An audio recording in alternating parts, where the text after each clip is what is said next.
ਪਿਆਰੇ ਦਰਸ਼ਕੋ, ਤੁਹਾਨੂੰ ਸਾਰਿਆਂ ਨੂੰ ਸਾਡੀ ਪਿਆਰ ਭਰੀ ਜੈ ਮਸੀਹ ਦੀ। ਦਿਸ਼ਾ ਪਰਿਵਰਤਨ ਦੇ ਸਾਡੇ ਅੱਜ ਦੇ ਪ੍ਰੋਗਰਾਮ ਦੇ ਵਿੱਚ ਇੱਕ ਵਾਰ ਫਿਰ ਤੋਂ ਅਸੀਂ ਤੁਹਾਡਾ ਸਵਾਗਤ ਕਰਦੇ ਹਾਂ। ਅਸੀਂ ਉਮੀਦ ਕਰਦੇ ਹਾਂ ਕਿ ਤੁਸੀਂ ਸਾਰੇ ਭਲੇ ਚੰਗੇ ਹੋਵੋਗੇ ਅਤੇ ਪਰਮੇਸ਼ਰ ਦੇ ਵਚਨ ਦਾ ਆਨੰਦ ਮਾਣ ਰਹੇ ਹੋਵੋਗੇ। ਦੋਸਤੋ, ਪਿਛਲੇ ਕਈ ਦਿਨਾਂ ਤੋਂ ਅਸੀਂ ਦਾਨੀਏਲ ਨਬੀ ਦੀ ਪੁਸਤਕ ਦਾ ਅਧਿਐਨ ਕਰਦੇ ਆ ਰਹੇ ਹਾਂ। ਹੁਣ ਤੱਕ ਅਸੀਂ ਜਾਣਿਆ ਕਿ ਦਾਨੀਏਲ ਦੀ ਪੁਸਤਕ ਭਵਿੱਖਬਾਣੀ ਦੀ ਪੁਸਤਕ ਹੈ ਅਤੇ ਇਹ ਬਾਈਬਲ ਬਾਣੀ ਦੀ ਦੂਜੀ ਪੁਸਤਕਾਂ ਤੋਂ ਅਲੱਗ ਹੈ। ਇਸ ਦੇ ਵਿੱਚ ਅਸੀਂ ਰਾਜਿਆਂ ਦੇ ਸੁਪਨਿਆਂ ਨੂੰ ਦੇਖਿਆ। ਅਸੀਂ ਆਪਣੇ ਪਿਛਲੇ ਪ੍ਰੋਗਰਾਮ ਦੇ ਵਿੱਚ ਉਸ ਦੇ ਪਿਛਲੇ ਅਧਿਆਏ ਦੇ ਵਿੱਚ ਦਾਨੀਏਲ ਨਬੀ ਦੀ ਪੁਸਤਕ ਦੇ 7 ਅਧਿਆਏ ਦੇ ਬਾਰੇ ਸਿੱਖ ਰਹੇ ਸੀ। ਪਿਛਲੇ ਅਧਿਆਏ ਦੇ ਵਿੱਚ ਅਸੀਂ ਇਸ ਦੇ 7 ਅਧਿਆਏ ਦੀ 9 ਤੋਂ ਲੈ ਕੇ 15 ਆਇਤਾਂ ਤੱਕ ਦੇ ਵਚਨਾਂ ਉੱਤੇ ਗੌਰ ਕੀਤਾ ਸੀ।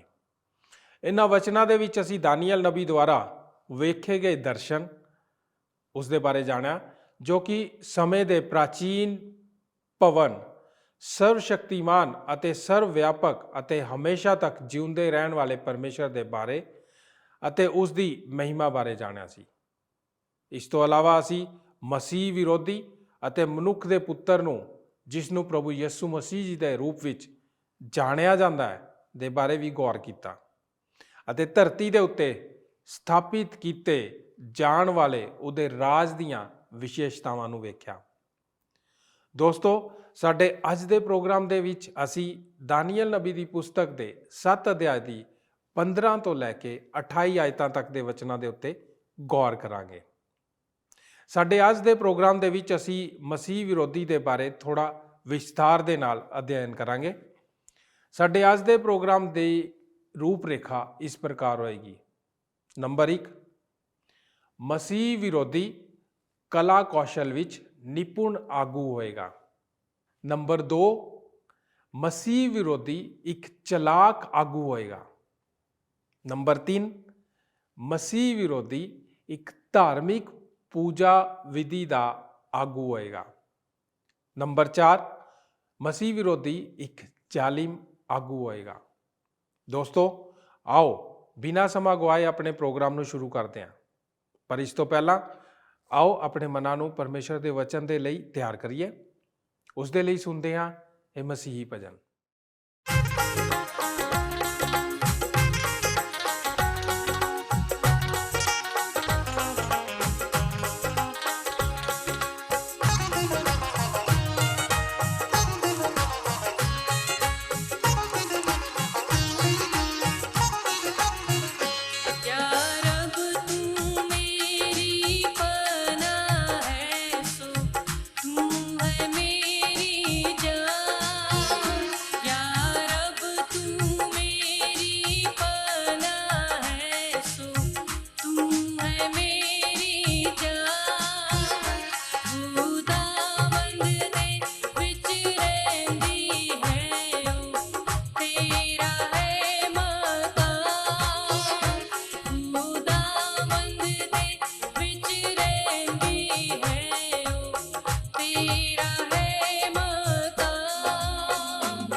ਅੱਜ ਦੇ ਇਸ ਦਿਸ਼ਾ ਪਰਿਵਰਤਨ ਪ੍ਰੋਗਰਾਮ ਵਿੱਚ ਮੈਂ ਤੁਹਾਡਾ ਸਵਾਗਤ ਕਰਦਾ ਹਾਂ। ਅੱਜ ਦੇ ਵਚਨ ਦੀ ਰੂਪਰੇਖਾ ਇਸ ਤਰ੍ਹਾਂ ਹੋਵੇਗੀ।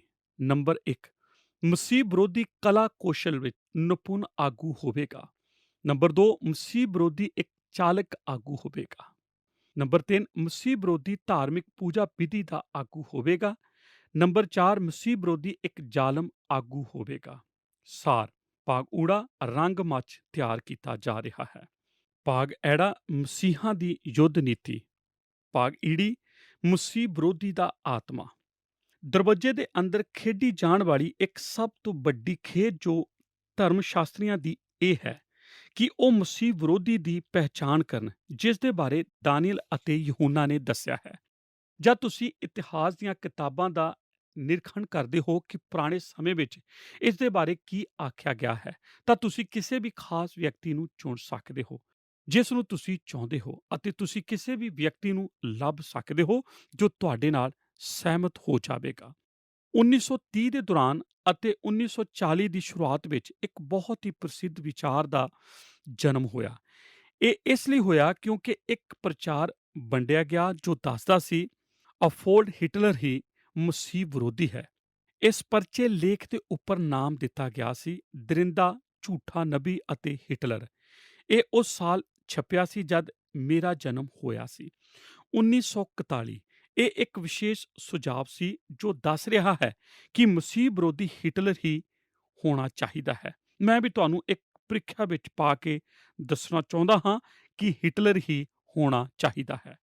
ਮੈਂ ਇਸ ਤਰ੍ਹਾਂ ਕਰ ਸਕਦਾ ਹਾਂ ਜੇ ਤੁਸੀਂ ਮੇਰੇ ਨਾਲ ਮੇਰੀ ਗੱਲ ਨੂੰ ਸੁਣੋ। ਮੈਂ ਚਾਹੁੰਦਾ ਹਾਂ ਤੁਸੀਂ ਮੇਰਾ ਸਹਿਯੋਗ ਦਿਓ ਜਦ ਮੈਂ ਇਸ ਤਰ੍ਹਾਂ ਕਰ ਰਿਹਾ ਹਾਂ, ਅਤੇ ਜਦ ਮੈਂ ਇਹ ਕਰ ਲਵਾਂ ਤਾਂ ਤੁਸੀਂ ਵੀ ਰੁਕ ਜਾਣਾ, ਠੀਕ ਹੈ? ਇਸ ਲਈ ਹੁਣ ਅਸੀਂ ਇਕੱਠੇ ਚੱਲ ਸਕਦੇ ਹਾਂ। ਪ੍ਰਕਾਸ਼ ਦੀ ਪੋਥੀ ਦੀ ਕਿਤਾਬ ਵਿੱਚ 16ਵੇਂ ਅਧਿਆਏ ਦੀ 18ਵੀਂ ਐਤ ਵਿੱਚ ਸਾਨੂੰ ਦੱਸਿਆ ਗਿਆ ਹੈ ਕਿ ਮਸੀਹ ਵਿਰੋਧੀ ਦਾ ਅੰਕ ਕੀ ਹੈ। 666, ਠੀਕ ਹੈ। ਮੈਂ ਤੁਹਾਨੂੰ ਪ੍ਰਗਟ ਕਰਨਾ ਚਾਹੁੰਦਾ ਹਾਂ ਕਿ ਤੁਸੀਂ ਕਿਸ ਤਰ੍ਹਾਂ ਇਹ ਸਿੱਧ ਕਰ ਸਕਦੇ ਹੋ ਕਿ ਹਿਟਲਰ ਹੀ ਮਸੀਹ ਵਿਰੋਧੀ ਹੈ। ਕੀ ਤੁਸੀਂ ਇਹ ਸਮਝਣ ਲਈ ਤਿਆਰ ਹੋ ਗਏ ਹੋ?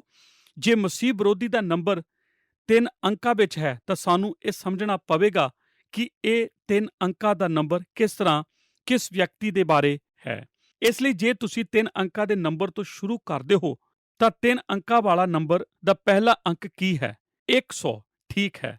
ਤੁਸੀਂ ਹੁਣ ਇਸ ਨੰਬਰ ਵਿੱਚ ਅਲਫਾ ਬੇਟ ਸ਼ੁਰੂ ਕਰੋ ਤਾਂ 100 ਨੂੰ A ਮੰਨ ਲਵੋ ਅਤੇ ਇਸ ਤਰ੍ਹਾਂ A 100, B 101, C 102। ਅਲਫਾਬੇਟ ਵਿੱਚ ਕੁੱਲ 26 ਅੱਖਰ ਹਨ ਅਤੇ ਇਹ ਅੰਕਾਂ ਵਿੱਚ 100 ਤੋਂ 125 ਤੱਕ ਪੂਰੇ ਹੋ ਜਾਂਦੇ ਹਨ। ਹੁਣ ਮੈਂ ਚਾਹੁੰਦਾ ਹਾਂ ਕਿ ਤੁਸੀਂ ਇੱਕ ਬੜੀ ਹੀ ਰੋਚਕ ਗੱਲ ਵੱਲ ਧਿਆਨ ਦੇਵੋ। H 107, I 108, T 119, L 111, E 104, R 117। ਜੇ ਹੁਣ ਤੁਸੀਂ 107, 108, 119, 111, 104 ਅਤੇ 117 ਨੂੰ ਜੋੜੋ ਤਾਂ ਤੁਹਾਨੂੰ ਇੱਕ ਨੰਬਰ 666 ਮਿਲ ਜਾਂਦਾ ਹੈ, ਜੋ ਸਪਸ਼ਟ ਰੂਪ ਵਿੱਚ ਹਿਟਲਰ ਨੂੰ ਮਸੀਹ ਵਿਰੋਧੀ ਦਰਜਾ ਦਿੰਦਾ ਹੈ। ਠੀਕ ਹੈ, ਕੀ ਇਹ ਅੰਕਾਂ ਦੀ ਮਜ਼ੇਦਾਰ ਖੇਡ ਨਹੀਂ ਹੈ? ਅਸਲ ਵਿੱਚ ਜੇ ਤੁਸੀਂ ਇਸ ਨੂੰ ਠੀਕ ਸਮਝਦੇ ਹੋ ਤਾਂ ਤੁਸੀਂ ਵੀ ਮਸੀਹ ਵਿਰੋਧੀ ਹੋ ਸਕਦੇ ਹੋ। ਤੁਹਾਡੇ ਕੋਲ ਸਿਰਫ 3 ਆਸਾਨ ਨਿਯਮ ਹਨ ਜਦ ਤੁਸੀਂ ਵਿਗਿਆਨ ਦਾ ਇਸਤੇਮਾਲ ਕਰਦੇ ਹੋ, ਜਿਸ ਨੂੰ ਆਮ ਭਾਖਿਆ ਵਿੱਚ ਸਾਇੰਸ ਆਫ ਜਿਓਮੈਟਰੀ। ਇਹ ਉਹ ਵਿਗਿਆਨ ਹੈ ਜੋ ਇੱਕ ਮਨੁੱਖ ਦੇ ਨਾਮ ਦੇ ਨਾਲ ਸਮਾਨ ਅੰਕਾਂ ਦੇ ਦੁਆਰਾ ਉਸ ਦੀ ਪਹਿਚਾਣ ਕਰਨਾ। ਇਸ ਦੇ ਕੁਝ ਨੇਮ ਹਨ ਜਿਨ੍ਹਾਂ ਦੇ ਦੁਆਰਾ ਹੀ ਤੁਸੀਂ ਇਹ ਕਰ ਸਕਦੇ ਹੋ। ਨੰਬਰ 1, ਜੇ ਨਾਮ ਤੋਂ ਸਹੀ ਅਰਥ ਨਹੀਂ ਨਿਕਲਦਾ ਤਾਂ ਉਸ ਦੇ ਨਾਲ ਇੱਕ ਅਹੁਦਾ ਜੋੜ ਦਵੋ। ਨੰਬਰ 2, ਜੇ ਇੰਗਲਿਸ਼ ਵਿੱਚ ਠੀਕ ਨਹੀਂ ਬੈਠਦਾ ਤਾਂ ਇਬਰਾਨੀ, ਯੂਨਾਨੀ ਜਾਂ ਲਿਟਨ ਵਿੱਚ ਕਰੋ। ਨੰਬਰ 3, ਜੇ ਕਿਸੇ ਤਰ੍ਹਾਂ ਵੀ ਠੀਕ ਮਤਲਬ ਨਹੀਂ ਨਿਕਲਦਾ ਤਾਂ ਕਿਸੇ ਸ਼ਬਦ ਦੇ ਅੱਖਰਾਂ ਨੂੰ ਥਾਂ ਅਨੁਸਾਰ ਦੱਸ ਕੇ ਧੋਖਾ ਦੇਵੋ। ਪਿਛਲੇ ਹਫ਼ਤੇ ਮੈਂ ਕੁਝ ਬਹੁਤ ਵੱਡੀ ਬੇਤੁਕੀ ਚੀਜ਼ਾਂ ਨੂੰ ਵੇਖਿਆ ਜਦ ਮੈਂ ਇਸ ਵਿਸ਼ੇ ਦੇ ਬਾਰੇ ਪੜ੍ਹ ਰਿਹਾ ਸੀ ਕਿ ਅੰਕਾਂ ਦੇ ਅਨੁਸਾਰ ਮਸੀਹ ਵਿਰੋਧੀ ਕੌਣ ਹੈ, ਤਾਂ ਸ਼ਾਇਦ ਤੁਸੀਂ ਵਿਸ਼ਵਾਸ ਨਹੀਂ ਕਰੋਗੇ। ਮੈਂ ਤੁਹਾਨੂੰ ਕੁਝ ਦੱਸਾਂਗਾ। ਕੋਈ ਵੀ ਨਹੀਂ ਜਾਣਦਾ ਕਿ ਅੰਕਾਂ ਦਾ ਕੀ ਅਰਥ ਹੁੰਦਾ ਹੈ, ਕੋਈ ਵੀ ਨਹੀਂ।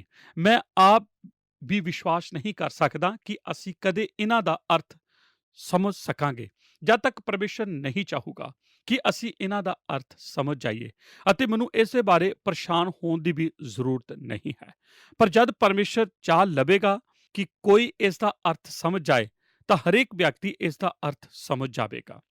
ਤੁਸੀਂ ਵਿਸ਼ਵਾਸ ਨਹੀਂ ਕਰੋਗੇ ਕਿ ਬੜੀ ਉਤਸੁਕਤਾ ਨਾਲ ਯਤਨ ਕੀਤਾ ਜਾ ਰਿਹਾ ਹੈ ਕਿ ਪਹਿਚਾਣ ਹੋ ਸਕੇ ਕਿ ਮਸੀਹ ਵਿਰੋਧੀ ਕੌਣ ਹੈ। ਮੈਨੂੰ ਯਾਦ ਹੈ ਪਿਛਲੇ 6 ਦਿਨਾਂ ਦੀ ਜੰਗ ਦੇ ਵਿੱਚ ਜਦ ਯਹੂਦੀ ਜਿੱਤ ਗਏ, ਉਸ ਵੇਲੇ ਇੱਕ ਵੱਡੀ ਭੀੜ ਨੇ ਆਖਿਆ ਕਿ ਮੇਸ਼ੋਦੌਨ ਹੀ ਮਸੀਹ ਵਿਰੋਧੀ ਸੀ, ਕਿਉਂ ਜੋ ਉਸ ਦੀਆਂ ਅੱਖਾਂ ਦੀਆਂ ਝੁਰੀਆਂ ਅਤੇ ਜ਼ਖਮ ਹੋਰ ਵੀ ਕੁਝ ਇਸ ਤਰ੍ਹਾਂ ਨਜ਼ਰ ਆਇਆ। ਮਸੀਹ ਵਿਰੋਧੀ ਲਈ ਇੱਕ ਮਜ਼ਬੂਤ ਉਮੀਦਵਾਰ ਯਹੂਦਾ ਇਸਕਰਿਓਤੀ ਹੈ। ਕੀ ਤੁਸੀਂ ਇਹ ਜਾਣਦੇ ਹੋ? ਬਹੁਤ ਸਾਰੀ ਭੀੜ ਵਿਸ਼ਵਾਸ ਕਰਦੀ ਹੈ ਕਿ ਯਹੂਦਾ ਇਸਕਰਿਓਤੀ ਹੀ ਮਸੀਹ ਵਿਰੋਧੀ ਬਣੇਗਾ ਜਦ ਅੰਤ ਸਮੇਂ ਵਿੱਚ ਪੁਨਰ ਉਥਾਨ ਹੋਵੇਗਾ। ਬੜੇ ਮਸ਼ਹੂਰ ਅਤੇ ਖਿਆਤੀ ਪ੍ਰਾਪਤ ਬਿਬਲੀਕਲ ਸਕੂਲ ਵੀ ਇਹ ਹੀ ਸਿਖਾ ਰਹੇ ਹਨ। ਇਸ ਦੇ ਕੁਝ ਕਾਰਨ ਹਨ ਜਿਸ ਦੇ ਲਈ ਉਹ ਇਸ ਤਰ੍ਹਾਂ ਆਖਦੇ ਹਨ। ਸਭ ਤੋਂ ਪਹਿਲਾਂ ਮਸੀਹ ਨੇ ਯਹੂਦਾ ਨੂੰ ਸ਼ੈਤਾਨ ਹੋਣ ਲਈ ਨਿਯੁਕਤ ਕੀਤਾ ਸੀ ਅਤੇ ਬਾਈਬਲ ਵਿੱਚ ਇਹ ਹੀ ਇੱਕ ਜਗ੍ਹਾ ਹੈ ਜਿੱਥੇ ਇਨਸਾਨ ਨੂੰ ਸ਼ੈਤਾਨ ਹੋਣ ਲਈ ਨਿਯੁਕਤ ਕੀਤਾ ਗਿਆ ਹੈ। ਅਸਲ ਵਿੱਚ ਸਰਵਨਾਸ਼ ਦਾ ਪੁੱਤਰ ਯਸੂ ਦੇ ਦੁਆਰਾ ਯਹੂਦਾ ਨੂੰ ਆਖਿਆ ਗਿਆ ਹੈ ਅਤੇ ਇਸ ਦੇ ਬਾਅਦ ਇਸ ਸ਼ਬਦ ਦਾ ਪ੍ਰਯੋਗ ਪਾਲੂਸ ਨੇ ਦੂਸਰਾ ਤਸਲੋਨੀਕੀਆਂ 2:3 ਵਿੱਚ ਕੀਤਾ। ਇਸ ਦੇ ਬਾਅਦ ਪ੍ਰਕਾਸ਼ ਦੀ ਪੋਥੀ 18:8 ਵਿੱਚ ਲਿਖਿਆ ਹੈ ਕਿ ਮਸੀਹ ਵਿਰੋਧੀ ਧਰਤੀ ਉੱਤੇ ਵਾਪਸ ਆਵੇਗਾ, ਕਿਉਂਕਿ ਇਹ ਦਰਿੰਦਾ ਪਹਿਲਾਂ ਸੀ, ਹੁਣ ਨਹੀਂ ਹੈ, ਫਿਰ ਆਵੇਗਾ। ਇਸ ਲਈ ਇਹ ਸਾਫ਼ ਹੋ ਜਾਂਦਾ ਹੈ ਕਿ ਯਹੂਦਾ ਪਹਿਲਾਂ ਸੀ ਅਤੇ ਫਿਰ ਚਲਾ ਗਿਆ ਅਤੇ ਉਹ ਫਿਰ ਆਵੇਗਾ। ਪ੍ਰਕਾਸ਼ ਦੀ ਪੋਥੀ 13:3 ਵਿੱਚ ਬਿਆਨ ਕੀਤਾ ਗਿਆ ਹੈ, ਉਹਦੇ ਸਿਰ ਵਿੱਚ ਮੌਤ ਦਾ ਘਾਉ ਲੱਗਾ ਅਤੇ ਉਹ ਕਰੀ ਸੱਟ ਚੰਗੀ ਹੋ ਗਈ। ਅਸੀਂ ਸਭ ਜਾਣਦੇ ਹਾਂ ਕਿ ਯਹੂਦਾ ਨੂੰ ਮੌਤ ਦਾ ਜ਼ਖਮ ਲੱਗਾ ਸੀ ਅਤੇ ਇਸ ਲਈ ਆਖਿਆ ਜਾਂਦਾ ਹੈ ਕਿ ਯਹੂਦਾ ਹੀ ਮਸੀਹ ਵਿਰੋਧੀ ਹੈ। ਅੱਜ ਦੇ ਆਧੁਨਿਕ ਸਮੇਂ ਵਿੱਚ ਕੁਝ ਲੋਕਾਂ ਦੇ ਇਹ ਵਿਚਾਰ ਵੀ ਹਨ ਕਿ ਜੌਨ ਐਫ ਕੈਨੇਡੀ ਵਰਗੇ ਲੋਕ ਮਸੀਹ ਵਿਰੋਧੀ ਹੋ ਸਕਦੇ ਹਨ। ਮੈਨੂੰ ਯਾਦ ਹੈ 1950 ਵਿੱਚ ਇਸ ਵਿਚਾਰ ਨੇ ਬਹੁਤ ਜ਼ੋਰ ਪਕੜਿਆ ਸੀ। 1956 ਵਿੱਚ ਵੀ ਤਾਂ ਇੱਕ ਬਾਈਬਲ ਸਿੱਖਿਅਕ ਨੇ ਜੌਨ ਐਫ ਕੈਨੇਡੀ ਨੂੰ ਮਸੀਹ ਵਿਰੋਧੀ ਹੋਣ ਦਾ ਦਰਜਾ ਦੇ ਦਿੱਤਾ ਸੀ। ਇਸ ਦਾ ਕਾਰਨ ਸੀ ਕਿਉਂਕਿ ਉਹ ਮੌਤ ਵਿੱਚ ਹੋ ਕੇ ਦੁਬਾਰਾ ਜੀ ਉੱਠਿਆ ਸੀ। ਉਸ ਦੀ ਕਹਾਣੀ ਤੁਸੀਂ ਜਾਣਦੇ ਹੋ, ਜੋ ਉਹ ਵਰਲਡ ਵਾਰ ਵਿੱਚ ਉਹ ਜੀਵਤ ਹੋ ਗਿਆ ਸੀ। ਦੂਜਾ ਕਾਰਨ ਇਹ ਸੀ ਕਿ ਉਸ ਨੂੰ ਪ੍ਰੈਜ਼ੀਡੈਂਸ਼ੀਅਲ ਕਨਵੈਨਸ਼ਨ ਵਿੱਚ 666 ਵੋਟ ਮਿਲੇ ਸੀ। ਜਦ ਉਸ ਨੂੰ ਗੋਲੀ ਮਾਰੀ ਗਈ ਸੀ ਤਾਂ ਉਹ ਉਸ ਦੇ ਸਿਰ ਦੇ ਸੱਜੇ ਪਾਸੇ ਲੱਗੀ ਸੀ। ਉਸ ਦਾ ਭਰਾ ਵੀ ਇਸੇ ਤਰ੍ਹਾਂ ਹੀ ਮਾਰਿਆ ਗਿਆ ਸੀ, ਜੋ ਇਸ ਗੱਲ ਨੂੰ ਰੋਚਕ ਬਣਾ ਦਿੰਦਾ ਹੈ। ਜਦ ਅਸੀਂ ਪ੍ਰਕਾਸ਼ ਦੀ ਪੋਥੀ ਵਿੱਚ ਜਾਂਦੇ ਹਾਂ, ਜੌਨ ਐਫ ਕੈਨੇਡੀ ਦੇ ਮਰਨ ਦੇ ਬਾਅਦ ਪੂਰੇ ਜਗਤ ਵਿੱਚ ਇਹ ਉਮੀਦ ਕਰ ਰਹੇ ਸਨ ਕਿ ਉਹ ਤਬੂਤ ਵਿੱਚ ਉੱਠ ਖੜਾ ਹੋਵੇਗਾ ਅਤੇ ਮਸੀਹ ਵਿਰੋਧੀ ਬਣ ਕੇ ਜਗਤ ਤੇ ਰਾਜ ਕਰੇਗਾ। ਧੰਨਵਾਦ ਪਰਮੇਸ਼ਰ ਦਾ ਕਿ ਇਸ ਤਰ੍ਹਾਂ ਨਹੀਂ ਹੋਇਆ। ਮੈਂ ਸੋਚਦਾ ਹਾਂ ਅੱਜ ਦੇ ਸਮੇਂ ਵਿੱਚ ਜੋ ਮਸੀਹ ਵਿਰੋਧੀ ਦਾ ਉਮੀਦਵਾਰ ਹੈ ਉਹ ਇਹ ਹੈ ਹੈਨਰੀ ਕੈਸੀਜਰ। ਮੈਂ ਉਸ ਦੇ ਬਾਰੇ ਅੰਕਾਂ ਦੀ ਖੇਡ ਨੂੰ ਸੁਣਿਆ ਹੈ। ਮੇਰੇ ਕੋਲ ਕੁਝ ਲੋਕ ਹਨ ਜੋ ਮੈਨੂੰ ਇੱਕ ਵਾਰ ਲੰਚ ਤੇ ਲੈ ਗਏ ਅਤੇ ਉਹਨਾਂ ਨੇ ਮੈਨੂੰ ਇਸ ਗੱਲ ਦਾ ਸਬੂਤ ਦਿੱਤਾ ਕਿ ਅੰਕ ਵਿਦਿਆ ਦੇ ਅਨੁਸਾਰ ਉਹ ਵਿਅਕਤੀ ਹੀ ਮਸੀਹ ਵਿਰੋਧੀ ਹੈ। ਜੇ ਤੁਸੀਂ ਇਤਿਹਾਸ ਵਿੱਚ ਖੋਜ ਕਰੋ ਤਾਂ ਤੁਸੀਂ ਸਮਝ ਜਾਓਗੇ ਕਿ ਇਹ ਸੱਚ ਹੈ ਕਿ ਇਹ ਬਹੁਤ ਵੱਡਾ ਰਾਜਨੀਤਿਕ ਕੌਸ਼ਲ ਵਿੱਚ ਮਾਹਿਰ ਹੈ। ਮੈਂ ਇਸ ਗੱਲ ਦੀ ਪਰਵਾਹ ਨਹੀਂ ਕਰਦਾ ਕਿ ਤੁਸੀਂ ਇਸ ਬਾਰੇ ਕੀ ਆਖਦੇ ਹੋ ਜਾਂ ਉਸ ਬਾਰੇ ਕੀ ਸੋਚਦੇ ਹੋ। ਉਸਨੇ ਆਪਣੀ ਕੂਟਨੀਤੀ ਨਾਲ ਇਹੋ ਜਿਹੀਆਂ ਚੀਜ਼ਾਂ ਕੀਤੀਆਂ ਜਿਨ੍ਹਾਂ ਤੇ ਵਿਸ਼ਵਾਸ ਨਹੀਂ ਕੀਤਾ ਜਾ ਸਕਦਾ। ਜਦ ਇਤਿਹਾਸ ਵਿੱਚ ਪਹਿਲੀ ਵਾਰ ਉੱਚੇ ਸਤਰ ਤੇ ਅਰਬ ਅਤੇ ਯਹੂਦੀਆ ਦੇ ਵਿੱਚ ਸ਼ਾਂਤੀ ਲਈ ਜਨੇਵਾ ਵਿੱਚ ਵਾਰਤਾਲਾਪ ਲਈ ਇਕੱਠ ਹੋਇਆ ਤਾਂ ਇੱਕ ਇਜ਼ਰਾਈਲੀ ਅਧਿਕਾਰੀ ਨੇ ਇੱਥੋਂ ਤੱਕ ਕਹਿ ਦਿੱਤਾ, ਸ਼ਾਂਤੀ ਦੀ ਆਸਾ ਜਨੇਵਾ ਵਿੱਚ ਨਹੀਂ ਹੈ ਕਿਉਂਕਿ ਉੱਥੇ ਹੈਨਰੀ ਕਿਸੀਜਰ ਹੈ। ਮੈਂ ਇਸ ਤਰ੍ਹਾਂ ਦੀਆਂ ਹੋਰ ਭਵਿੱਖਬਾਣੀਆਂ ਦੇ ਬਾਰੇ ਦੱਸ ਸਕਦਾ ਹਾਂ, ਪਰ ਮੇਰਾ ਇਹ ਮਕਸਦ ਨਹੀਂ ਹੈ। ਮੈਂ ਨਹੀਂ ਜਾਣਦਾ ਕਿ ਮਸੀਹ ਵਿਰੋਧੀ ਕੌਣ ਹੈ, ਪਰ ਮੈਂ ਜਾਣਦਾ ਹਾਂ ਉਹ ਕੀ ਹੈ ਅਤੇ ਮੈਂ ਜਾਣਦਾ ਹਾਂ ਕਿ ਬਾਈਬਲ ਦੱਸਦੀ ਹੈ ਕਿ ਉਹ ਮਹੱਤਵਹੀਨ ਵਿਅਕਤੀ ਤੋਂ ਵੀ ਜ਼ਿਆਦਾ ਹੈ ਜੋ ਕਦੇ ਵੀ ਭਵਿੱਖ ਵਿੱਚ ਪ੍ਰਗਟ ਹੋਵੇਗਾ। ਉਸ ਦੇ ਬਾਰੇ ਬਹੁਤ ਸਾਰੀਆਂ ਜਾਣਕਾਰੀਆਂ ਬਾਈਬਲ ਵਿੱਚ ਦਿੱਤੀਆਂ ਗਈਆਂ ਹਨ। ਦਾਨੀਏਲ ਦਾ 7ਵਾਂ ਅਧਿਆਇ ਸਾਡੇ ਲਈ ਭਵਿੱਖਬਾਣੀ ਨੂੰ ਸਮਝਣ ਲਈ ਤਿਆਰ ਕਰਦਾ ਹੈ। ਉਹ ਸਾਨੂੰ ਯਾਦ ਕਰਾਉਂਦਾ ਹੈ ਕਿ ਸਰਵ ਸ਼ਕਤੀਮਾਨ ਪਰਮੇਸ਼ਰ ਹਰੇਕ ਜਗ੍ਹਾ ਤੇ ਆਪਣਾ ਅਧਿਕਾਰ ਰੱਖਦਾ ਹੈ ਅਤੇ ਉਹ ਸਾਨੂੰ ਇਨਸਾਨ ਰਾਜ ਵਿੱਚ ਕਦਮ ਦਰ ਕਦਮ ਲੈ ਕੇ ਜਾਂਦਾ ਹੈ। ਦਾਨੀਏਲ ਨਬੀ ਦੇ ਸਮੇਂ ਤੋਂ ਬੈਬੀਲੋਨ ਰਾਜ ਤੋਂ ਲਿਜਾਂਦਾ ਹੋਇਆ ਅੰਤ ਦੇ ਮਨੁੱਖ ਦੇ ਰਾਜ ਤੱਕ, ਜਦ ਤੱਕ ਮਸੀਹ ਰਾਜ ਵਾਪਸ ਨਹੀਂ ਆ ਜਾਂਦਾ, ਲੈ ਜਾਵੇਗਾ। ਪਰਮੇਸ਼ਰ ਆਪਣੀ ਪੂਰੀ ਯੋਜਨਾ ਸਾਨੂੰ ਦੱਸਣਾ ਚਾਹੁੰਦਾ ਹੈ। ਉਸ ਯੋਜਨਾ ਵਿੱਚ ਇਹ ਮਨੁੱਖ ਸਹੀ ਤੌਰ ਤੇ ਪ੍ਰਗਟ ਹੁੰਦਾ ਹੈ।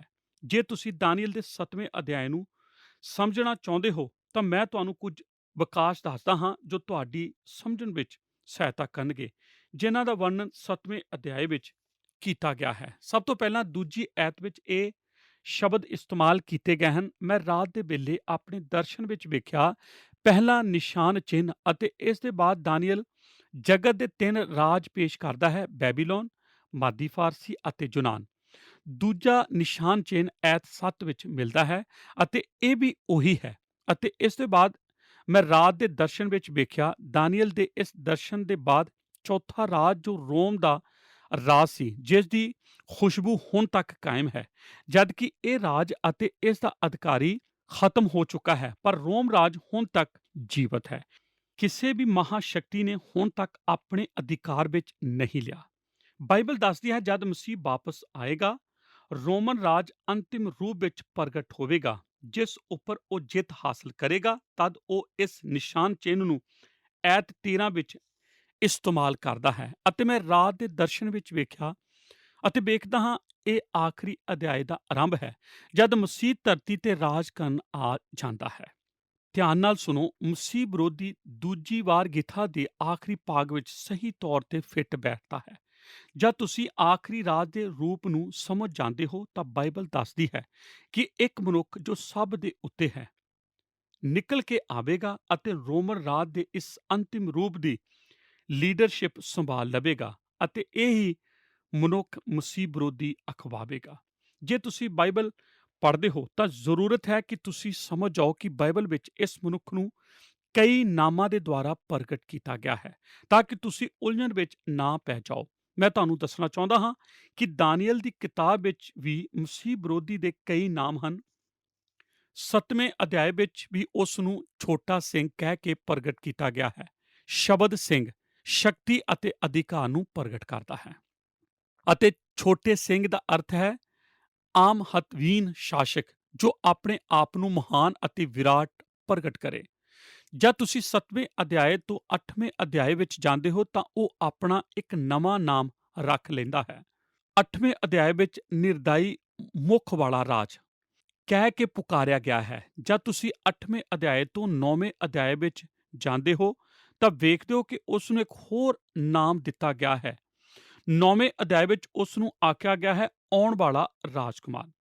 ਜੇ ਤੁਸੀਂ 11ਵੇਂ ਅਧਿਆਇ ਵਿੱਚ ਚੱਲੋ ਤਾਂ ਵੇਖੋਗੇ ਉਸ ਨੂੰ ਆਖਿਆ ਗਿਆ ਹੈ ਮਨ ਮਰਜ਼ੀ ਪੂਰੀ ਕਰਨ ਵਾਲਾ ਰਾਜਾ। ਇਸ ਤਰ੍ਹਾਂ ਸਿਰਫ ਦਾਨੀਏਲ ਦੀ ਕਿਤਾਬ ਵਿੱਚ ਹੀ 4 ਨਾਮ ਹਨ। ਜੇ ਤੁਸੀਂ ਨਵੇਂ ਨੇਮ ਵਿੱਚ ਜਾਂਦੇ ਹੋ ਅਤੇ ਮੱਤੀ ਦੀ ਕਿਤਾਬ ਵਿੱਚ ਪਹੁੰਚਦੇ ਹੋ ਤਾਂ ਉਸ ਨੂੰ ਇੱਥੇ ਆਖਿਆ ਗਿਆ ਹੈ ਨਿਰਾਸ਼ਾ ਵਿੱਚ ਈਰਖਾ ਨਾਲ ਭਰਿਆ ਹੋਇਆ। ਯਹੂਨਾ ਆਪਣੀ ਲਿਖਤ ਵਿੱਚ ਉਸ ਨੂੰ ਮਸੀਹ ਵਿਰੋਧੀ ਆਖਦਾ ਹੈ। ਪ੍ਰਕਾਸ਼ ਦੀ ਪੋਥੀ ਵਿੱਚ ਉਸ ਨੂੰ ਦੂਸਰਾ ਦਰਿੰਦਾ ਆਖਿਆ ਗਿਆ ਹੈ। ਜੇ ਤੁਸੀਂ ਇਹ ਸਾਰੇ ਨਾਮ ਨਹੀਂ ਜਾਣਦੇ ਅਤੇ ਇਹਨਾਂ ਦੇ ਦੁਆਰਾ ਮਸੀਹ ਵਿਰੋਧੀ ਦੇ ਬਾਰੇ ਨਹੀਂ ਜਾਣਦੇ ਤਾਂ ਤੁਸੀਂ ਉਲਝਣ ਵਿੱਚ ਪੈ ਜਾਓਗੇ।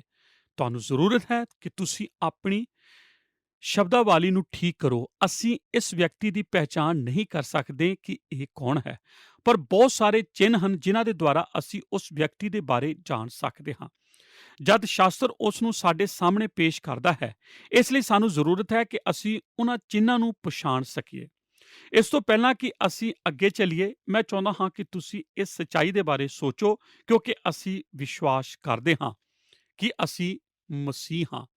ਵਿਸ਼ਵਾਸੀ ਹੋਣ ਦੇ ਨਾਤੇ ਸਾਨੂੰ ਉਸ ਦੀ ਪਛਾਣ ਜ਼ਰੂਰੀ ਹੈ ਜਦ ਉਹ ਮਸੀਹ ਵਿਰੋਧੀ ਬਣ ਕੇ ਪ੍ਰਗਟ ਹੋਵੇਗਾ, ਕਿਉਂਕਿ ਜਿਸ ਤਰ੍ਹਾਂ ਸੰਸਾਰ ਵਿੱਚ ਹੋ ਰਿਹਾ ਹੈ, ਸਾਡੇ ਲਈ ਇਸ ਵਿਅਕਤੀ ਨੂੰ ਜਾਣਨਾ ਬਹੁਤ ਹੀ ਮਹੱਤਵਪੂਰਨ ਹੈ। ਮੈਂ ਪਿਛਲੇ ਹਫ਼ਤੇ ਇੱਕ ਬਿਆਨ ਪੜ੍ਹਿਆ ਸੀ ਜੋ ਇਸ ਤਰ੍ਹਾਂ ਸੀ, ਸੱਚਾਈ ਇਹ ਹੈ ਕਿ ਅੰਤਰਰਾਸ਼ਟਰੀ ਸਮਿਤੀ ਦੇ ਸਾਰੇ ਤਰੀਕੇ ਅਸਫਲ ਹੋ ਚੁੱਕੇ ਹਨ। ਸਾਨੂੰ ਇੱਕ ਐਸਾ ਵਿਅਕਤੀ ਦੀ ਜ਼ਰੂਰਤ ਹੈ ਜੋ ਉੱਚੇ ਸਤਰ ਦਾ ਹੋਵੇ, ਜਿਸ ਕੋਲ ਇੱਕ ਵੱਡਾ ਤਜਰਬਾ ਹੋਵੇ, ਉਸ ਕੋਲ ਇੱਕ ਵੱਡਾ ਅਧਿਕਾਰ ਹੋਵੇ ਅਤੇ ਆਪਣੀ ਸ਼ਕਤੀ ਨਾਲ ਚਾਰੇ ਪਾਸੇ ਪ੍ਰਭਾਵ ਪਾ ਸਕੇ। ਉਸ ਨੂੰ ਆਉਣ ਦਿਓ ਅਤੇ ਉਸ ਨੂੰ ਛੇਤੀ ਆਉਣ ਦਿਓ, ਭਾਵੇਂ ਉਹ ਸੈਨਿਕ ਹੋਵੇ, ਭਾਵੇਂ ਉਹ ਸੈਨਿਕ ਵਿਅਕਤੀ ਹੋਵੇ, ਭਾਵੇਂ ਉਹ ਕਿਸੇ ਦੇਸ਼ ਦਾ ਹੋਵੇ। ਉਹ ਸਭ ਤਰੀਕੇ ਦੀ ਲੇਟ ਲਤੀਫੀ ਨੂੰ ਹਟਾ ਦੇਵੇਗਾ ਅਤੇ ਉਹ ਸਭ ਸਮਿਤੀ ਨੂੰ ਧੱਕਾ ਦੇ ਕੇ ਸਭ ਲੋਕਾਂ ਨੂੰ ਜਗ੍ਹਾ ਦੇਵੇਗਾ ਅਤੇ ਸਰਕਾਰਾਂ ਵਿੱਚ ਜਾਨ ਪਾ ਦੇਵੇਗਾ। ਉਸ ਲਈ ਅਸੀਂ ਇੰਤਜ਼ਾਰ ਕਰਦੇ ਹਾਂ। ਉਸ ਨੂੰ ਜਲਦੀ ਆ ਜਾਣਾ ਚਾਹੀਦਾ ਹੈ। ਜਿਸ ਵਿਅਕਤੀ ਦੀ ਸਾਨੂੰ ਜ਼ਰੂਰਤ ਹੈ, ਜਿਸ ਨੂੰ ਅਸੀਂ ਚਾਹੁੰਦੇ ਹਾਂ, ਉਹ ਪੱਛਮ ਦੀ ਸੁਰੱਖਿਆ ਨੂੰ ਆਪਣੇ ਹੱਥ ਵਿੱਚ ਲੈ ਲਵੇਗਾ। ਇੱਕ ਵਾਰ ਫਿਰ ਮੈਂ ਆਖਦਾ ਹਾਂ, ਅਜੇ ਬਹੁਤ ਦੇਰ ਨਹੀਂ ਹੋਈ, ਪਰ ਇਹ ਹੀ ਉਸ ਦੇ ਆਉਣ ਦਾ ਸਮੇਂ ਹੈ। ਉਸ ਨੂੰ ਆਉਣਾ ਚਾਹੀਦਾ ਹੈ। ਇੱਥੇ ਇੱਕ ਵਿਅਕਤੀ ਨੇ ਕੀ ਆਖਿਆ ਹੈ, ਉਹ ਇਹ ਹੈ, ਜਗਤ ਵਿੱਚ ਐਸੇ ਨੇਤਾ ਦੀ ਆਉਣ ਦੀ ਵਿਵਸਥਾ ਤਿਆਰ ਹੋ ਚੁੱਕੀ ਹੈ, ਕਿਉਂਕਿ ਜਗਤ ਵਿੱਚ ਕੋਈ ਵਿਅਕਤੀ ਨਜ਼ਰ ਨਹੀਂ ਆਉਂਦਾ ਜਿਸ ਦੇ ਕੋਲ ਅੰਤਰਰਾਸ਼ਟਰੀ ਸਮੱਸਿਆ ਦਾ ਸਮਾਧਾਨ ਹੋਵੇ। ਅੱਜ ਪੂਰਾ ਸੰਸਾਰ ਐਸੇ ਵਿਅਕਤੀ ਦੇ ਆਉਣ ਦੀ ਤਲਾਸ਼ ਵਿੱਚ ਹੈ ਤਾਂ ਕਿ ਉਹਨਾਂ ਦੀ ਸਮੱਸਿਆ ਦਾ ਹੱਲ ਹੋ ਸਕੇ। ਜਦ ਮਸੀਹ ਵਿਰੋਧੀ ਆਉਂਦਾ ਹੈ ਅਤੇ ਉਸ ਦੇ ਅਲੌਕਿਕ ਪ੍ਰਗਟੀਕਰਨ ਦੀ ਸ਼ੁਰੂਆਤ ਹੁੰਦੀ ਹੈ ਕਿ ਉਹ ਇਸ ਯੋਗ ਹੈ ਕਿ ਜਗਤ ਨੂੰ ਅੱਗੇ ਲਿਜਾ ਸਕੇ, ਤਾਂ ਸਭ ਲੋਕ ਉਸ ਦੇ ਕਦਮਾਂ ਤੇ ਡਿੱਗ ਜਾਣਗੇ, ਕਿਉਂਕਿ ਉਹ ਪਹਿਲਾਂ ਤੋਂ ਹੀ ਐਸੇ ਮਨੁੱਖ ਦੀ ਤਲਾਸ਼ ਵਿੱਚ ਸਨ। ਜਦ ਮੁਸੋਲਿਨੀ ਆਪਣੇ ਸੈਨਿਕਾਂ ਦੇ ਨਾਲ ਮੈਡੀਟੇਰੀਅਨ ਜਗਤ ਵਿੱਚ ਆਕੜ ਕੇ ਚੱਲਦਾ ਸੀ, ਤਾਂ ਉਸ ਕੋਲੋਂ ਇੱਕ ਵੇਲੇ ਪੁੱਛਿਆ ਗਿਆ ਸੀ ਕਿ ਉਸ ਦੇ ਦੁਆਰਾ ਇੰਨੀ ਵੱਡੀ ਸ਼ਕਤੀ ਪ੍ਰਾਪਤ ਕਰ ਲੈਣਾ ਕਿਸ ਤਰ੍ਹਾਂ ਸੰਭਵ ਹੋਇਆ। ਤੁਸੀਂ ਜਾਣਦੇ ਹੋ ਉਸਨੇ ਕੀ ਉੱਤਰ ਦਿੱਤਾ ਸੀ। ਉਸਨੇ ਆਖਿਆ, ਮੈਨੂੰ ਯੂਰਪ ਹੀ ਅੱਛਾ ਲੱਗਾ ਜਿੱਥੇ ਕਿ ਸਿਆਸਨ ਖਾਲੀ ਹਨ, ਅਤੇ ਆਸਾਨੀ ਨਾਲ ਇੱਥੇ ਆ ਗਿਆ ਅਤੇ ਇੱਕ ਤੇ ਕਬਜ਼ਾ ਕਰ ਲਿਆ। ਇਸ ਤਰ੍ਹਾਂ ਹੀ ਅੰਤ ਵਿੱਚ ਹੋਣ ਜਾ ਰਿਹਾ ਹੈ। ਮਸੀਹ ਵਿਰੋਧੀ ਜਗਤ ਵਿੱਚ ਇਸ ਤਰ੍ਹਾਂ ਹੀ ਖਾਲੀ ਜਗ੍ਹਾ ਉੱਤੇ ਕਬਜ਼ਾ ਕਰਕੇ ਜਗਤ ਦਾ ਪ੍ਰਧਾਨ ਬਣ ਬੈਠੇਗਾ। ਲੋਕ ਤਾਂ ਪਹਿਲਾਂ ਹੀ ਐਸੇ ਵਿਅਕਤੀ ਦੀ ਤਲਾਸ਼ ਵਿੱਚ ਭੁੱਖੇ ਅਤੇ ਪਿਆਸੇ ਹਨ। ਕਈ ਕਾਰਨਾਂ ਲਈ ਉਹ ਇਸ ਤਰ੍ਹਾਂ ਦਾ ਵਿਅਕਤੀ ਹੀ ਹੋਵੇਗਾ, ਅਤੇ ਮੈਂ ਕੁਝ ਇੱਕ ਦੇ ਬਾਰੇ ਦੱਸਣਾ ਚਾਹੁੰਦਾ ਹਾਂ। ਜਦ ਅਸੀਂ 7ਵੇਂ ਅਧਿਆਇ ਵਿੱਚ ਵੇਖਦੇ ਹਾਂ, ਉੱਥੇ ਕੁਝ ਬਿਆਨ ਹੈ ਅਤੇ ਉਸ ਉੱਪਰ ਅਸੀਂ ਬਾਅਦ ਵਿੱਚ ਆਵਾਂਗੇ। ਨੰਬਰ 1, ਮਸੀਹ ਵਿਰੋਧੀ ਕਲਾ ਕੌਸ਼ਲ ਵਿੱਚ ਨਿਪੁੰਨ ਆਗੂ ਹੋਵੇਗਾ। ਨੰਬਰ 1, ਇਹ ਮਨੁੱਖ ਮਸੀਹ ਵਿਰੋਧੀ ਅਖਵਾਉਂਦਾ ਹੈ, ਜਦ ਕਿ ਅਸੀਂ ਨਹੀਂ ਜਾਣਦੇ ਕਿ ਇਹ ਕੌਣ ਹੈ। ਅਸੀਂ ਤਾਂ ਬਸ ਇਹ ਜਾਣਦੇ ਹਾਂ ਉਹ ਕੀ ਹੈ, ਅਤੇ ਪਹਿਲੀ ਚੀਜ਼ ਜੋ ਅਸੀਂ ਉਸ ਦੇ ਬਾਰੇ ਜਾਣਦੇ ਹਾਂ ਕਿ ਉਹ ਕਲਾ ਕੌਸ਼ਲ ਨਿਪੁੰਨ ਅਗੂਆ ਹੈ। ਉਹ ਮਨੁੱਖ ਆਪਣੀ ਕੌਸ਼ਲ ਕਲਾ ਵਿੱਚ ਮਾਹਿਰ ਹੈ। ਉਹ ਇੱਕ ਮਹਾਨ ਵਕਤਾ ਹੈ। ਐਤ 8 ਦੱਸਦੀ ਹੈ, ਉਸ ਦਾ ਮੂੰਹ ਵੱਡੀਆਂ ਵੱਡੀਆਂ ਗੱਲਾਂ ਬੋਲਦਾ ਹੈ। ਐਤ 20 ਦੱਸਦੀ ਹੈ, ਉਸ ਦਾ ਮੂੰਹ ਹੰਕਾਰ ਦੀਆਂ ਗੱਲਾਂ ਬੋਲਦਾ ਹੈ। ਐਤ 25 ਦੱਸਦੀ ਹੈ, ਉਹ ਅਤ ਮਹਾਨ ਦੇ ਵਿਰੁੱਧ ਹੰਕਾਰ ਦੀਆਂ ਗੱਲਾਂ ਬੋਲਦਾ ਹੈ। ਜੇ ਤੁਸੀਂ ਪ੍ਰਕਾਸ਼ ਦੀ ਪੋਥੀ ਦੀ ਕਿਤਾਬ ਦਾ 13ਵਾਂ ਅਧਿਆਇ ਪੜ੍ਹੋ ਅਤੇ ਉਸ ਵਿੱਚ ਦਾਨੀਏਲ 7 ਅਧਿਆਇ ਦੀ ਤੁਲਨਾ ਕਰੋ, ਤੇ ਮਿਲਦਾ ਹੈ। ਪ੍ਰਕਾਸ਼ ਦੀ ਪੋਥੀ 13 ਅਧਿਆਇ 5 ਵਚਨ ਦੱਸਦੀ ਹੈ, ਵੱਡਾ ਬੋਲ ਬੋਲਣ ਵਾਲਾ ਅਤੇ ਕੁਫਰ ਬਕਣ ਵਾਲਾ ਮੂੰਹ ਉਸ ਨੂੰ ਦਿੱਤਾ ਗਿਆ। ਇਹਦੇ ਕੁਝ ਸਮੇਂ ਦੇ ਬਾਅਦ ਉਸ ਨੇ ਆਪਣੇ ਆਪ ਨੂੰ ਇੰਨਾ ਮਹਾਨ ਬਣਾ ਲਿਆ ਅਤੇ ਹਰੇਕ ਉਸ ਦੀ ਭਗਤੀ ਕਰਨ ਲੱਗ ਪਿਆ। ਕੁਝ ਲੋਕ ਇਹ ਸੋਚਦੇ ਹਨ ਕਿ ਇਹ ਉਸ ਦੇ ਬੋਲਣ ਦੀ ਕਲਾ ਕਰਕੇ ਹੋਇਆ, ਅਤੇ ਕੁਝ ਸੋਚਦੇ ਹਨ ਉਸ ਦੇ ਅੰਦਰ ਦੁਸ਼ਟ ਆਤਮਾ ਸੀ ਜਿਸ ਕਰਕੇ ਇਹ ਹੋਇਆ। ਮੈਂ ਨਹੀਂ ਜਾਣਦਾ ਕੀ ਸੱਚ ਹੈ, ਪਰ ਇਹ ਮਨੁੱਖ ਇੱਕ ਮਹਾਨ ਵਕਤਾ ਹੈ। ਕੁਝ ਲੋਕਾਂ ਨੇ ਆਖਿਆ, ਮਸੀਹ ਵਿਰੋਧੀ ਆਪਣੀ ਜਵਾਨੀ ਸ਼ਕਤੀ ਵਿੱਚ ਪ੍ਰਸਿੱਧ ਹੋਵੇਗਾ। ਉਹ ਇਸ ਯੋਗ ਹੋਵੇਗਾ ਕਿ ਲੋਕਾਂ ਦਾ ਧਿਆਨ ਆਪਣੇ ਵੱਲ ਖਿੱਚ ਸਕੇ ਅਤੇ ਲੋਕਾਂ ਦੀ ਮਹਿਮਾ ਲਵੇਗਾ। ਇਹ ਸੰਕੇਤ ਹੈ ਜਿਸ ਦੇ ਦੁਆਰਾ ਉਸ ਦੀ ਪਛਾਣ ਹੋਵੇਗੀ। ਕੀ ਕਦੀ ਤੁਸੀਂ ਸੁਣਿਆ ਹੈ ਕਿ ਆਜ਼ਾਦ ਖਿਆਲ ਦੇ ਵਿਅਕਤੀ ਮਹਾਨ ਵਕਤਾ ਹੋ ਸਕਦੇ ਹਨ? ਆਜ਼ਾਦ ਖਿਆਲ ਦੇ ਪਾਸੜ ਆਪਣੀ ਪ੍ਰਸਿੱਧ ਵਿੱਚ ਮਹਾਨ ਲੋਕ। ਤੁਸੀਂ ਇਹਨਾਂ ਲੋਕਾਂ ਦੇ ਬਾਰੇ ਤਦ ਤੱਕ ਹੀ ਖੁਸ਼ ਹੋ ਸਕਦੇ ਹੋ ਜਦ ਤੱਕ ਤੁਸੀਂ ਨਹੀਂ ਜਾਣਦੇ ਕਿ ਉਹ ਕੀ ਆਖਦੇ ਹਨ। ਇਸੇ ਤਰ੍ਹਾਂ ਹੀ ਮਸੀਹ ਵਿਰੋਧੀ ਆਪਣੇ ਬੋਲੇ ਹੋਏ ਸ਼ਬਦਾਂ ਕਰਕੇ ਮਹਾਨ ਹੋਵੇਗਾ।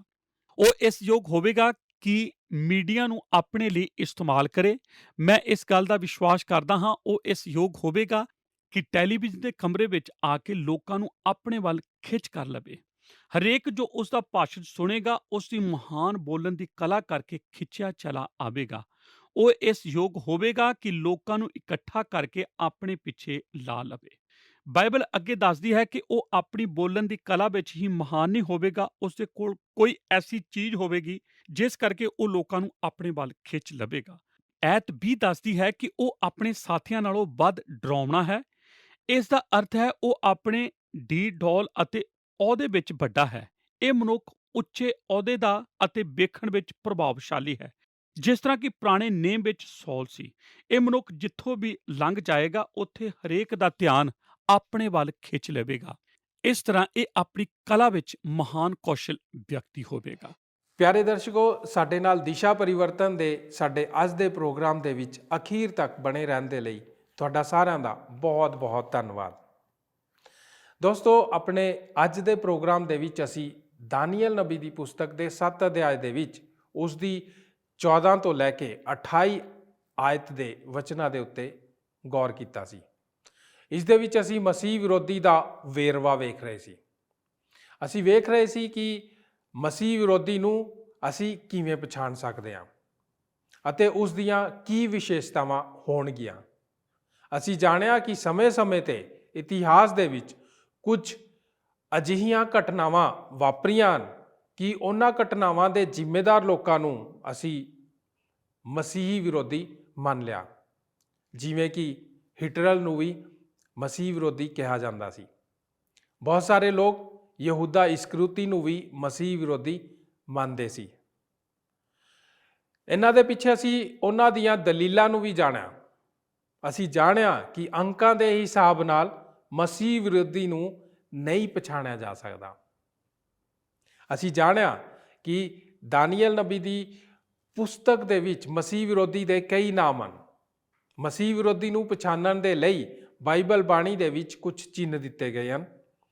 ਸਾਨੂੰ ਉਹਨਾਂ ਚਿੰਨ੍ਹਾਂ ਨੂੰ ਪਛਾਣਨ ਦੀ ਜ਼ਰੂਰਤ ਹੈ ਦੋਸਤੋ, ਕਿਉਂਕਿ ਅਸੀਂ ਮਸੀਹੀ ਹਾਂ ਅਤੇ ਮਸੀਹੀ ਵਿਸ਼ਵਾਸ ਹੋਣ ਕਰਕੇ ਸਾਨੂੰ ਸਾਰਿਆਂ ਨੂੰ ਮਸੀਹ ਵਿਰੋਧੀ ਦੀ ਪਛਾਣ ਕਰਨੀ ਆਉਣੀ ਚਾਹੀਦੀ ਹੈ। ਸਾਡੇ ਲਈ ਉਹਨਾਂ ਨੂੰ ਜਾਣਨਾ ਬਹੁਤ ਮਹੱਤਵਪੂਰਨ ਹੈ ਦੋਸਤੋ। ਅਸੀਂ ਜਾਣਿਆ ਕਿ ਅਜੇ ਮਸੀਹ ਵਿਰੋਧੀ ਦੇ ਆਉਣ ਦਾ ਸਮੇਂ ਨਹੀਂ ਹੋਇਆ, ਪਰ ਉਸ ਦੇ ਲਈ ਜ਼ਮੀਨ ਤਿਆਰ ਹੋ ਰਹੀ ਹੈ। ਅਜੇ ਤੱਕ ਕੋਈ ਵੀ ਅਜਿਹਾ ਨੇਤਾ ਨਹੀਂ ਹੋਇਆ ਜੋ ਅੰਤਰਰਾਸ਼ਟਰੀ ਪੱਧਰ ਤੇ ਸਾਰੇ ਸੰਸਾਰ ਦੀ ਮੁਸ਼ਕਲਾਂ ਦਾ ਹੱਲ ਕੱਢ ਸਕੇ। ਪਰ ਜਦੋਂ ਅਜਿਹਾ ਵਿਅਕਤੀ ਪੈਦਾ ਹੋਏਗਾ ਤਾਂ ਸਾਰੇ ਸੰਸਾਰ ਦੇ ਲੋਕ ਉਸ ਦੇ ਅੱਗੇ ਨਤਮਸਤਕ ਹੋ ਜਾਣਗੇ। ਮਸੀਹ ਵਿਰੋਧੀ ਖਾਲੀ ਜਗ੍ਹਾ ਵੇਖ ਕੇ ਉਸ ਦੇ ਉੱਤੇ ਕਬਜ਼ਾ ਕਰ ਲੇਗਾ ਅਤੇ ਸਾਰੇ ਸੰਸਾਰ ਦਾ ਪ੍ਰਧਾਨ ਬਣ ਜਾਏਗਾ। ਅਸੀਂ ਜਾਣਿਆ ਕਿ ਮਸੀਹ ਵਿਰੋਧੀ ਕਲਾ ਕੌਸ਼ਲ ਦੇ ਵਿੱਚ ਨਿਪੁੰਨ ਆਗੂ ਹੋਏਗਾ। ਅਜਿਹਾ ਵਿਅਕਤੀ ਭਾਸ਼ਣ ਕਲਾ ਦੇ ਵਿੱਚ ਬਹੁਤ ਮਾਹਿਰ ਹੁੰਦਾ ਹੈ। ਉਹ ਵੱਡੀਆਂ ਵੱਡੀਆਂ ਗੱਲਾਂ ਬੋਲਦਾ ਹੈ। ਅਸੀਂ ਜਾਣਿਆ ਕਿ ਉਹ ਅਹੰਕਾਰ ਦੀਆਂ ਗੱਲਾਂ ਬੋਲਦਾ ਹੈ। ਅਸੀਂ ਇਹ ਵੀ ਜਾਣਿਆ ਕਿ ਉਹ ਅਤ ਮਹਾਨ ਪਰਮੇਸ਼ਰ ਦੇ ਖਿਲਾਫ ਅਹੰਕਾਰ ਦੀਆਂ ਗੱਲਾਂ ਬੋਲੇਗਾ। ਇਹ ਉਹ ਸੰਕੇਤ ਹਨ ਜਿਸ ਦੇ ਦੁਆਰਾ ਅਸੀਂ ਮਸੀਹ ਵਿਰੋਧੀ ਦੀ ਪਛਾਣ ਕਰ ਸਕਦੇ ਹਾਂ। ਦੋਸਤੋ, ਹੁਣ ਸਮਾਂ ਹੋ ਗਿਆ ਕਿ ਅਸੀਂ ਆਪਣੇ ਪ੍ਰੋਗਰਾਮ ਨੂੰ ਇੱਥੇ ਹੀ ਸਮਾਪਤ ਕਰੀਏ। ਇਸ ਪ੍ਰੋਗਰਾਮ ਦੇ ਬਾਕੀ ਦੇ ਹਿੱਸੇ ਨੂੰ ਅਸੀਂ ਅਗਲੇ ਪ੍ਰੋਗਰਾਮ ਦੇ ਵਿੱਚ ਵੀ ਜਾਰੀ ਰੱਖਾਂਗੇ। ਆਓ ਅਖੀਰ ਦੇ ਵਿੱਚ ਪ੍ਰਾਰਥਨਾ ਕਰਦੇ ਹਾਂ। ਸਾਡੇ ਅਨੁਗ੍ਰਹਿਕਾਰੀ ਦਿਆਲੂ ਪਰਮੇਸ਼ਰ ਪ੍ਰਭੂ ਯਿਸੂ ਮਸੀਹ ਜੀ ਦੇ ਨਾਂ 'ਚ ਤੁਹਾਡਾ ਧੰਨਵਾਦ ਕਰਦੇ ਪਿਤਾ ਪਰਮੇਸ਼ਰ ਕਿ ਤੁਸੀਂ ਪ੍ਰਭੂ ਜੀ ਆਖਰੀ ਦਿਨਾਂ ਦੀ ਗੱਲਾਂ ਸਾਨੂੰ ਦਾਨੀਏਲ ਦੀ ਪੁਸਤਕ ਤੋਂ ਸਿਖਾ ਰਹੇ ਹੋ। ਤੁਹਾਡੇ ਅੱਜ ਦੇ ਵਚਨ ਦੇ ਦੁਆਰਾ ਅਸੀਂ ਸਿੱਖਿਆ ਕਿ ਮਸੀਹ ਵਿਰੋਧੀ ਕੌਣ ਹੋ ਸਕਦਾ ਹੈ। ਪ੍ਰਭੂ ਜੀ ਆਉਣ ਵਾਲੇ ਸਮੇਂ ਵਿੱਚ ਤੁਸੀਂ ਉਹਦੀ ਨਿਸ਼ਾਨੀਆਂ ਦੱਸੀਆਂ ਜਿਨ੍ਹਾਂ ਤੋਂ ਅਸੀਂ ਪਛਾਣ ਸਕਦੇ ਹਾਂ ਕਿ ਮਸੀਹ ਵਿਰੋਧੀ ਕੌਣ ਹੈ। ਪ੍ਰਭੂ ਜੀ ਅਸੀਂ ਜਾਣਿਆ ਕਿ ਉਸ ਦੀ ਕਲਾ ਕੌਸ਼ਲ ਕਿੰਨੀ ਵੱਡੀ ਔਰ ਕਿੰਨੀ ਵਧੀਆ ਹੈ ਪ੍ਰਭੂ, ਕਿ ਕੋਈ ਵੀ ਇਨਸਾਨ ਉਸ ਦੀ ਗੱਲਾਂ 'ਚ ਆ ਸਕਦਾ ਹੈ। ਪਿਤਾ ਸਾਡੀ ਪ੍ਰਾਰਥਨਾ ਹੈ ਕਿ ਜਦ ਅਸੀਂ ਉਸ ਦੌਰ ਤੋਂ ਅਗਰ ਗੁਜ਼ਰਦੇ ਹਾਂ ਪ੍ਰਭੂ ਜੀ ਤੁਹਾਡੀ ਕਿਰਪਾ ਸਾਡੇ ਤੋਂ ਹੈ ਔਰ ਪਿਤਾ ਤੁਸੀਂ ਸਾਨੂੰ ਇਸ ਮਸੀਹ ਵਿਰੋਧੀ ਦੇ ਰਾਜ ਤੋਂ ਉਸ ਦੇ ਛੜਯੰਤਰਾਂ ਤੋਂ ਬਚਾ ਕੇ ਰੱਖਣਾ। ਧੰਨਵਾਦ ਕਰਦੇ ਹਾਂ ਪਿਤਾ ਪਰਮੇਸ਼ਰ ਕਿ ਇਸ ਭਵਿੱਖ ਦੀਆਂ ਗੱਲਾਂ ਸਾਡੀਆਂ ਆਉਣ ਵਾਲੀਆਂ ਨਸਲਾਂ ਵਾਸਤੇ, ਸਾਡੇ ਆਉਣ ਵਾਲੀਆਂ ਪੀੜ੍ਹੀਆਂ ਵਾਸਤੇ ਪ੍ਰਭੂ ਜੀ ਬਹੁਤ ਹੀ ਜ਼ਿਆਦਾ ਮਹੱਤਵਪੂਰਨ ਹੋਣਗੀਆਂ। ਪ੍ਰਭੂ ਜੀ ਇਹਨਾਂ ਵਚਨਾਂ ਦੇ ਦੁਆਰਾ ਸਾਨੂੰ ਬੁੱਧੀ ਬਖਸ਼ੋ ਕਿ ਅਸੀਂ ਆਪਣੇ ਪਰਿਵਾਰਾਂ 'ਚ ਆਪਣੇ ਬੱਚਿਆਂ ਨੂੰ ਇਸ ਵਿਪਤਾਵਾਂ ਦੇ ਬਾਰੇ ਦੱਸ ਸਕੀਏ ਜੋ ਕਿ ਦਾਨੀਏਲ ਨਬੀ ਦੀ ਭਵਿੱਖਬਾਣੀ ਦੀ ਪੁਸਤਕ ਵਿੱਚੋਂ ਅਸੀਂ ਪੜ੍ਹੀ ਹੈ ਪਿਤਾ, ਤਾਂ ਕਿ ਪਿਤਾ ਪਰਮੇਸ਼ਰ ਅਸੀਂ ਆਪਣੇ ਵਿਸ਼ਵਾਸ ਦੇ ਵਿੱਚ ਅਖੀਰ ਤੱਕ ਮਜ਼ਬੂਤੀ ਤੱਕ ਨਾਲ ਖੜੇ ਹੋ ਸਕੀਏ। ਯਿਸੂ ਨਾਸਰੀ ਜੀ ਦੇ ਨਾਂ 'ਚ ਇਸ ਪ੍ਰਾਰਥਨਾ ਨੂੰ ਮੰਗਦੇ ਹਾਂ, ਆਮੀਨ। ਸਾਰਿਆਂ ਨੂੰ ਜੈ ਮਸੀਹ ਦੀ। ਕੀ ਤੁਹਾਨੂੰ ਇਹ ਪ੍ਰੋਗਰਾਮ ਪਸੰਦ ਆਇਆ? ਹੁਣੇ ਸਾਨੂੰ ਇੱਕ ਮਿਸ ਕਾਲ ਦਿਓ ਤੇ ਤੁਸੀਂ ਅਗਲੇ ਜੇਤੂ ਹੋ ਸਕਦੇ ਹੋ।